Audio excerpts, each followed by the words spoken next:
so far this weekend is Daniel Roberts. And a great start for Roberts, who is a fast finisher and very clean. Cunningham or Allen. I think Daniel Roberts may have got the best start. But no, Aaron Mallett's looking good. Mallett's Caleb Parker running very well. coming through. No, he's not beside him. Has Trey Cunningham got something? Or is it going to be Devin Allen? This is close. I think Daniel Roberts got the championship. You talk about a blanket finish. All right, ladies and gentlemen, boys and girls, welcome to Flash Talk, the first episode podcast, man. Yes, sir. Yes, sir. This is going to be an amazing journey. We're going to be talking sports, life, anything. Not only men, women, but people in different sports as well. I got a couple people in the NFL, NBA, so on and so forth. So it's going to be all over the board. I think it's going to be fun. And yeah, I think you guys will enjoy getting to know your fellow athletes. You know what I'm saying? So without further ado, got my iPad in front of me, ladies and gentlemen. You know, this is the Olympic Daniel Roberts, you know. If I'm not mistaken, 13 flat in the 110 hurdles. Is that correct, sir? Okay. NCAA outdoor runner-up, NCAA indoor runner-up, Olympic champ, Olympic trials bronze, 2-time outdoor champion, Junior Olympics champion, gold, right? If I'm not mistaken. Junior Olympics. Honestly, What was I that? don't even remember, Is bro. that the under 20 team? I think so. I think it's like Or under 18? One of them. Yeah, I think it's like 18 or something like that. I think it's 18. One of them, bro. One Something of them gold medals, I guess. You know. It's been a minute. All right. Now, I done a little research. To y'all that don't know, this is my guy. You know what I'm saying? But I still done a little research. You know, me and my brother, you know, we tag team. You know, we go over like a little game plan. So, first question, I definitely want to go over. How did you get into playing the trumpet? The trumpet.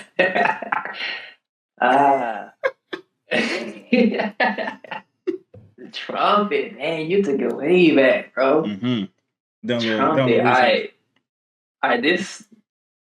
I'll start off with the fact that, like, growing up, I feel like my family is very musical in general. Like, we all sing, like, music and chorus, that type of stuff. Like, singing in the choir at church, like, that type of stuff. Mm-hmm. And my dad, he was always playing the trombone. Like, he played all the time, like, just randomly at the house to start playing that jump. Mm-hmm. But when it came to the school I was in, I think 5th grade is when you could actually like join band and then go in through like middle school and stuff. Mm-hmm. So 5th grade, I went in there, tried out for the drums, bro. I wanted to do percussion so bad, bro. Like that was my thing, bro. I was in there. Do what? It's called percussion in like a orchestral. Oh, the little orchestra arena. Yeah, it's called percussion, yeah. But it's just drums. You just banging on stuff. So I want to do that, right? Have fun, you know. But I ended up trying for that. You could try for 3 things. I tried out for that. I tried out for trombone, and I tried for trumpet. And it just happened. I hit like a crazy note on trumpet. Like I didn't even know. I was just blowing this thing. And then they was like, so they was like, all right, you doing the trumpet? I was like, this man is fantastic. That's kind of crazy. So that's how I got into the trumpet, bro. It was really, I didn't want to, but I mean, I enjoyed it. I like trumpet, bro. I like my couple years in the band. So did my thing, bro. So you'll buy another one. Would you get a personal for yourself? Like, you know how people like start violin when they was kids and all that, they ain't really like whatever, but then they get back into it, same like piano. Was it that fun to where like you get back into it? You know? Nah. I mean, it definitely was fun, but I feel like it was good. It was good for the time, bro. Like for that time in my life, bro, I was having fun. Middle school, elementary school, like having a good old time playing trumpet. I'm cool with that now, bro. I'm cool on that. I don't need that. That sounds crazy. That sounds crazy. Nah, that's a fact though. So I got a second question. I know a lot of like track athletes, they kind of deal with certain stuff throughout the season. Whether it's anything. You know what I'm saying? Track and field is like this. So it's like, so how do you bounce back? I would say since you're a hurdler, how do you bounce back from hitting hurdles? You get what I'm saying? And also at the biggest stage, I would say. So for the high schools, at the state meet, they go out there, you know what I'm saying? Boom, they bang a hurdle, or any other race. But how do you bounce back from that, especially it being such a huge meet and trying to basically get back refocused? Okay. I'm trying to clarify. You saying like in a race hitting the hurdle and like refocusing during the race, or you saying like the next race? Yeah, the next one. So like for instance, you know what I'm saying? Like if it happened, at the Olympics, if it happened at Worlds, if it happened, at trials, whatever. How do you get what I'm saying, for you, and what would you say? Like how do you get, shake back from that? Yeah.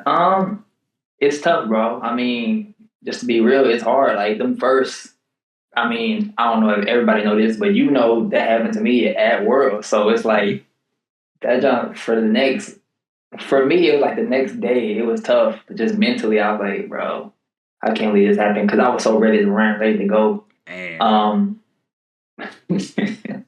But I just had to tell myself, because I knew that in that moment I was giving them my all. Like there's nothing I could have done differently. Like it just happened. Like it wasn't anything crazy technical that I just crashed the hurdle and messed up. I like barely touched the hurdle. If you watch it, even in slow motion, like I barely skimmed the hurdle, and it just happened to throw me off a whole bunch. And it just happens sometimes with the hurdle. That's just what you sign up for.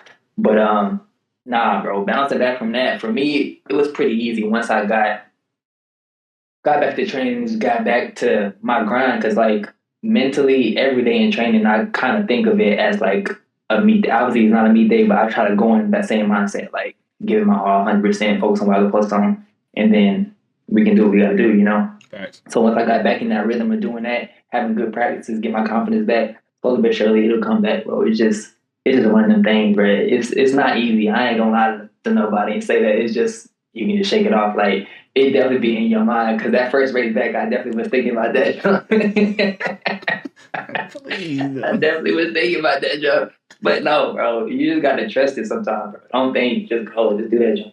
Nah, that's a fact. Because I know a lot of like track field athletes, they kind of get caught up like, oh, I didn't perform well at NCs, or I didn't do this, or whatever happened. I just feel like, you get what I'm saying? Hearing it, from you, and like hearing it from like multiple, track athletes, I feel like not just hearing it from a coach. You get what I'm saying? Like sometimes people hear from their peers. Like you can hear from your coach and it's like, oh, okay, yeah, whatever. But it's like when your peers is saying it and they done actually been through it, or you got like high schools who, who look up to the professional athletes, and it's like, you know what I'm saying? They done did this on this stage, and and you stressed out because you hit a hurdle, or you didn't run good at your conference meet or whatever. But it's like, you know what I'm saying? Yeah, you ain't like for the NFL. You ain't go to the Super Bowl, and you know what I'm saying? Like you stressed about a division game, really, like so. It's like, nah, that's a fact. For sure. I'm right there with you on that, bro. Right there with you, because like, man, like thinking back on it, like what you just said, really. That just hit home, because like when you were in high school, like state championship is the biggest meet in the world, and you like, gosh, I ain't running good. Like, come on, bro, you got college, you got NCAA, you got ways to go, bro. You got so many more big races. Once you hit that pinnacle, bro, and it like you almost like you don't want to say it, but like, dang, this really could be my last. So because you never know what's going to happen, bro. Right. You never know once you get to the level that we're at now, bro. You never know. You literally never know. Even for like football, like people take for granted, like when people think like Tom Brady, how many Super Bowls he been to, like that's not easy to do. Like he make it look easy. LeBron makes it look easy, but it's like getting there is hard. Like when you make an Olympic team, you gotta really like, bro, I just made this. Like I don't care what nobody say. You done made the Olympic team. Like people can't ever say that in life. So it's like, when the high schools and the state champs, or even like, college and all that, it's like, you got to shake that off. You know what I'm saying? So that's a fact. You got to. That's a fact.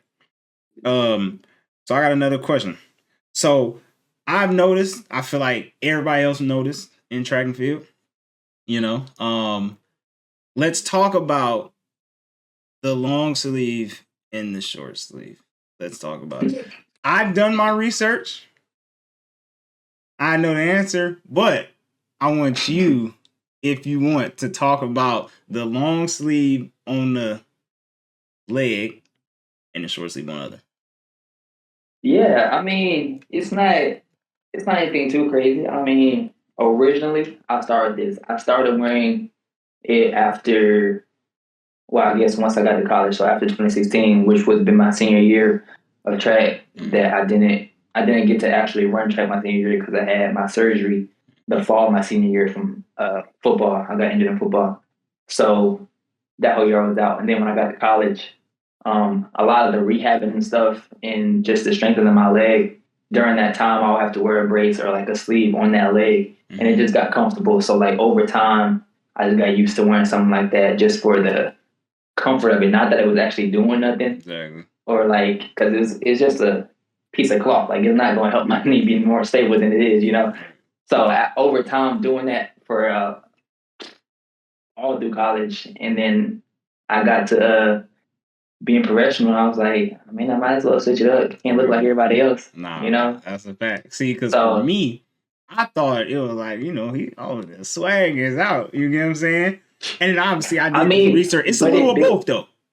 I was about to say, it definitely built up to that, like, at a certain point, like, Oh. especially me growing up loving track, like, I know who Flojo is. I know that she did that job. So it's like, why not? I could do that too. Like, you know? Nah, it's fire. It's fire. It's definitely a fire little twist. Because I feel like I don't know. I feel like the uniform, like, we all just look the same. So it's like, you want to kind of give a different flair on, you know, what you do and this, that, whatever. So it's like, I definitely feel that's a good, like, oh, that's D-Rob. Yeah. Like that, you get what I'm saying? When the hurdles come out and they see a cat with the long tights on one leg, they like, oh yeah, that's D-Rob. You know what I'm saying? That's D-Rob. Exactly. You ain't got to see my face. You don't got to see my beard. You don't know. That's D-Rob. You know? That's him. Exactly. Exactly. It's just subtle things like that. Because I'm not a really outgoing guy. Nothing like that. I don't have a bunch of tattoos and nothing. Like, I don't have long hair. Like, I'm a very regular looking guy everywhere else. You know? So I got to do something to stand out in some way other than running fast. You know? Regular looking guys. Hey, that's crazy. Nah, I mess with it though. Like, I was like, I think when I seen you when I was at Oregon, and when I seen it, I was like, oh, that's low key fire. Wait, when was the first time you saw it? Was it Nationals? Because I feel like that one was like the biggest meet that I had. I feel like that's when I think Nationals outdoor. Nationals indoor was, I think, the first time we actually like said what up to each other though, or something like that. I remember that it was inside. It was Birmingham, but I don't know. But I really noticed it, I think, outdoor though, when we was in Texas. Yeah. That's when I noticed it. But yeah, I think the first time we actually talked was, I think, indoor. But now I was like, oh yeah, no, that's actually fire. Because I was getting ready to run 100 right after you. So I was standing at the finish line. Y'all was coming directly, you get what I'm saying, at us. So I'm like, these cats is flying, bro. And then I seen that, I was like, yeah. And if I'm not mistaken, I think, was you in the all white? Was it white? I know it was either white or blue. White. I had the all blue.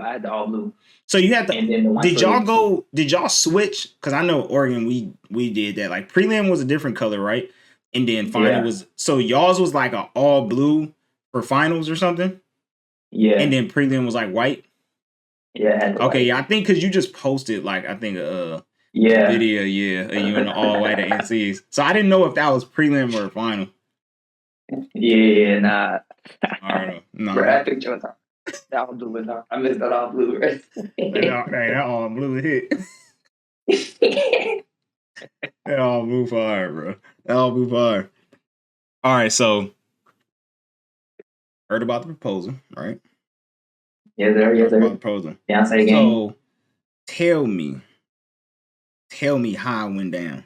How it went down, and what was your thought process leading up to it? You get what I'm saying? Because I feel like a lot of people hearts be pounding in those type of situations. You get what I'm saying? And hold on, before you answer this too, I feel like your proposal and it ain't getting pushed out there enough of my liking, bro. I'm not liking it at all. I'm not liking it, bro. I'm not liking it at all. Because I ain't say no names. Matter of fact, I'm gonna say some names. USATF ain't posting. They not posting what they supposed to be posting, bro. Because I see everybody else proposal and everybody else stuff. So in a couple weeks, bro. In a couple weeks, I better see those pictures. I better see those pictures on their page, bro. They can't keep doing that. But back to it. How did it all go down? How did it all go down? You gotta give us walk for walk because the people want to know. Bro, I'll start off with it. When I tell you that was the most nervous I've ever been in my life, bro. I wasn't that nervous at the daggum Olympic trials. I wasn't that nervous in the Olympic Stadium in Tokyo. I wasn't that nervous anywhere else in my life, bro. I don't know what happened because I was cool the whole day. Chilling, vibing, knowing it's gonna go down. Like, I'm cool. Having a good old time. Still texting everybody, planning everything, like getting the photographer to come out at the right time, setting up the stuff at the right time. And then, like, we out there eating at the picnic, like, it was cool, chilling. And then, bro, once it got to that time, when I tell you my heart was beating out of my chest, bro. Like, that's for real an understatement. Like, I was so nervous, bro. I was down, like, taking pictures of her. I was finna do it. I just, like, froze, bro. I just couldn't move. I just couldn't. Bro, I was shaking. Like, I went in my pocket, brought the thing out, and I was like, dude, like, literally shaking, trying to get open up the box, bro. My mind went blank, bro. I didn't know what to say. I don't even know if I said an actual, like, how people usually say something before they actually. I don't think I think I said, like, it's time or something like that. Like, that's it. I didn't know what else to say, bro. Like, it's time. It's time. You know what time it is. You already know what time. You already know why I'm down here. It's time. Hey, so, like, okay. So when people propose, right, is that a conversation that you have beforehand? Because, okay, I be seeing, like, on the internet, like, people be proposing and they ladies say no. So it's like, that's wild. Wild. Did y'all actually, like, talk about this ahead of time and then you kind of already knew she was going to say yeah? Because I feel like that's the best route. Like, you don't just go in just assuming she going to say yeah. So I feel like, no. Did y'all already have that? Exactly. You definitely had that conversation before. Like, if you were in a serious relationship, even not necessarily serious as far as, like, time, serious as far as intentions, that both of y'all have the equal mindset with the same intentions. Y'all should talk about that. Like, I ain't say super early, but once y'all get comfortable in a relationship, y'all should start talking about that junk. Because if y'all on the same page, there ain't no point in wasting time, Exactly. So, yeah, we definitely talked about that junk. Like, I knew she was gonna say yes. It was like, that's not why I was nervous. Honestly, I don't know why I was nervous. Like, I knew she was gonna say yeah. Just nervous as fuck. Hey, I wish I was there, bro. You put that thing together, bro. You really put that together. Like, everybody came out together. Like, it was like a movie, bro. Like, it was actually like a movie. Like, I remember just scrolling and I seen it. I was like, oh, this kid fire. For real, man. Yeah, you put that one together. It came together real nicely, bro. Because all of her, a lot of her old teammates and coaches and stuff and friends either lived in Houston, which is where we were at the time, or they drove over from Prairie View, which is where she went to school at. So they just drove over. Wait, she went to PV? Yeah. She went to Prairie View, You already know how I feel about the track meets there. We got to go. Hey, but Still a great school. That's another story. But yeah, they was just over there. Everybody came. Like when in the Tommy Matter, they came. Nobody was real late like that. I was over there because we already were at the picnic, and I had the photographer. I had him act like he was taking pictures of somebody else. He had like his assistant come on there. He acted like he was taking pictures of him over on the side. Fact. And then once it got time, he started taking pictures. And then I think it was either like after he took pictures or before. I had like her friends and stuff come from around like the corner, and then they just came up. It was cool. It was lit. It worked out good, bro. That's not crazy. They ain't gonna have nothing on the wedding though. The wedding bro, be crazy. You know I can't wait. Couple weeks, bro. That's gonna be bro. Gonna be out there. Turn to the max. I for real can't wait. Bro. Hey, that's gonna be crazy. Like, I think I've only been to one homie's wedding, but I feel like this, like, yeah. I promise you, bro. This one gonna be like, yeah, this gonna be crazy, bro. I'm pumped for this. You know what I'm saying? I'm definitely excited for that. The food gonna be so good. Yeah, the food gonna hit.